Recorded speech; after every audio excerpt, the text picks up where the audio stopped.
পাইছে? হ্যাঁ ইট পাইছে? হ্যাঁ ইট পাইছে না বাবুল চাচা দেখি যে ওই আমার ওদিকে দূরে ভালো পড়ছে বা লাইট বাবুল কাকুর দেই হইনে খারাপ হয়ে যায়। আচ্ছা, আপনি এই জায়গায় যে ইট উঠাইতেছেন, এই ইট গুলো কোথায়? এগুলো তো আমার রাস্তা আপনি যে রাস্তায় কি কাজ করেন? কাজ করি আর আপনি এই জায়গায় বুঝলেন কেমন তোরা যে ইট এই জায়গায় হালাই আছে? এলাকায় নতুন রাস্তার সোলিং কাজের জন্য রাখা সরকারি ইট রাতের আধারে চুরি করে নিয়ে যাওয়ার অভিযোগ উঠেছে বাবুল নামের এক ব্যক্তির বিরুদ্ধে। স্থানীয়দের দাবি, গভীর রাতে রাস্তার জন্য আনা ইট সরিয়ে নিয়ে সেগুলো বিভিন্ন স্থানে লুকিয়ে রাখা হচ্ছে। এতে ব্যাহত হচ্ছে উন্নয়ন কাজ এবং বাড়ছে সরকারি সম্পদের অপচয়। চালাই অটো গাড়ি তো কালকে আমার সময় ওই জায়গায় বাবুল চাচা দেখি যে ওই আমার ওদিকে দূরে ভালো পড়ছে বা লাইট বাবুল কাকুর দেই হইনে খারাপ হয় ওই জায়গায়। খারাপ দেখি আমার সন্দেহ হয়েছে যে হেই বের হয়ে যদি বাড়ির দিক যায়, তাই কিছু আর আমি কইনি, আমার মনে একটা সন্দেহ হয়েছে। যাই আমি গাড়ি চার্জ দিয়া ওই যে রাস্তা যাও জবর আবার কয়েছেন বলে তাই আইয়ে তুই দেশ রাস্তায় এবার ইটমিট কেউ নেয়নি, কইছে যাই দেখ তেল নেওয়া সম্ভব না। তারপরে মুই আই মাঝিমের কই মাঝিমা তুমি কই ফোন করিয়া কয় তাই মুই বাড়ি ওই তো একটু রাস্তা যাও দেই দিবার বেড়ারা ইটমিট থুয়ে যায়, যদি নেয় আনে হেলে ঝামেলা মানুষজন দেখিয়েছি ইটু নিতে পারে। এই হঠাৎ করে মোরা দুইজন আইসি এবার মোক বাড়ি গেছে চার্জ দি মুই গাড়ি এই অবস্থায় গেছে। এবার আইসি দুইজনে মোরা হঠাৎ করে আইয়ে দেখি ওই দপর আমার গাবলায় লইয়া যায় বাড়ি। এখন বাড়ি লইয়া যায় তা মোরা কইতে বাড়ির মধ্যে যান হান্তি গেছে তাহলে যাওয়া সম্ভব না, ঠিক আছে। তাই কই ফিরে আবার দেখি আর আইনি, ফিরে যাই আইছে মোরা রাস্তার পাশে বই বাবলা গাছের গোড়ায় আমি দায়ী দেই নিশ্চুম আমার যাই ওই গাবলা লইয়া আইছে দুবার গাবলা লইয়া আইছে বা দুইজন মানুষ আর দুইটা গাবলা লইয়া আইছে আইছে বার মহিলারা আনলে গাবলা লইয়া আইয়া ইট বলে দপর এর মধ্যে মোরা মাওলানা বলান দিয়েছে রেজাল্ট মাওলানা যে মুই তো কই ভাই তুমি তো বলান দিয়ে আনো দেখবো না যে হে একটু সাক্ষী থাকবে মোরা সোর ধর্ম, ঠিক আছে। এন হে মাওলানা আয় না এইবার দৌড়ে গেছি বাদল কাকুর ধরে আর সবুর কাকুর ধরে হ্যাঁ লইয়া আইস দিয়েছি আইয়া মোরা এখন চিন্তা করি হ্যাঁ লইয়া কুত্তো পারছে লাভ দিয়ে বুঝছেন। সেই বিকে আন্দাজ পাইছি মনে হয় যে কুত্তো বাবা বুঝে তাই মনে হয় যে মানুষজন নামছে। এখন মোরা যে মাতারি বেড়া গইলে খারাইছি সেইবাতে তাই না অনেকক্ষণ বই রয়েছি সেইবার হ্যাঁ বাড়ির পেশে কানায় যাইয়া উনি গাবলা ধোয় দিয়ে বল চাপিয়া বুঝছেন।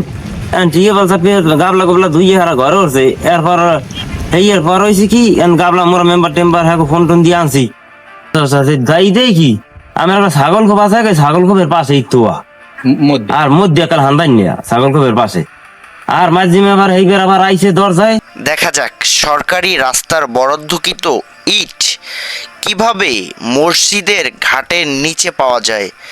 আমরা এইখানকার যারা রাস্তায় কাজ করছে তাদের সহযোগিতা চাচ্ছি।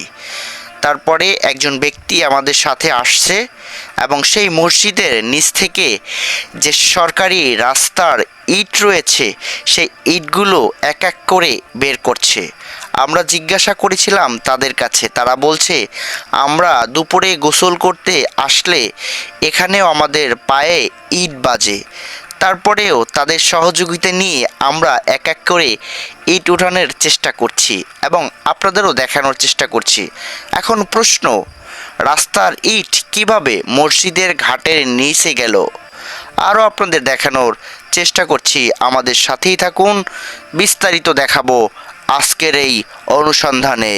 আমি রয়েছি এইচবি সুমন আলী, দেখানোর চেষ্টা করছি বরগুনার তালতলী উপজেলার সোনাকাটা ইউনিয়নের।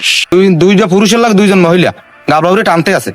কারণ আমরা চলুন অভিযুক্ত বাবুলের কাছ থেকে আমরা একটু শুনে আসি সে কি বলে, কিভাবে প্রকাশ্য দিবালোকে এভাবে একটি সত্যকে মিথ্যা করার চেষ্টা করে, নিজেকে সাধু সাজানোর চেষ্টা করছে। চলুন এবার অভিযুক্ত বাবুলের মুখ থেকে আমরা শুনে আসি এই ইট চুরির বিস্তারিত কাহিনী। সত্যি কি বাবুল অপরাধী কিনা আপনারা টোটাল ভিডিওটি দেখবেন এবং যে প্রমাণ রয়েছে সে প্রমাণ কি বাবুলের পক্ষে নাকি বাবুলের বিপক্ষে? বাবুল এই সরকারি ইট চুরি করার পরেও কি বাবুলের কোনো বিচার হবে না? সেটাই আপনাদের কাছে আমার প্রশ্ন। চলুন বাবুলের মুখ থেকেই আমরা বিস্তারিত শোনার চেষ্টা করি। নাম মোহাম্মদ বাবুল মিয়া। আমি পরবর্তীতে যাকে দ্বারা যাওয়া লাগলো, আমি যাই করছি এই ব্যাপারে এই ঘটনা, তো আপনার সে নীরব থাকেন দেখবো ব্যাপারটা। আপনার বাড়ি তো এইটা আমরাও দেখছি, এখন এই বিষয়ে আপনি কি বলেন? এই বিষয়ে আমি এই ঈদের বিষয়ে আমি দাদু আমি আর কিছু জানি না। অভিযুক্ত বাবুল মিয়া ইট চোরের বিষয়ে কিছুই জানেন না, অথচ আমাদের কি বলেছেন, যাদের জানানোর তাদেরকে ঠিকই জানিয়েছি। এটার মানে কি হতে পারে? পাইছে? হ্যাঁ ইট পাইছে?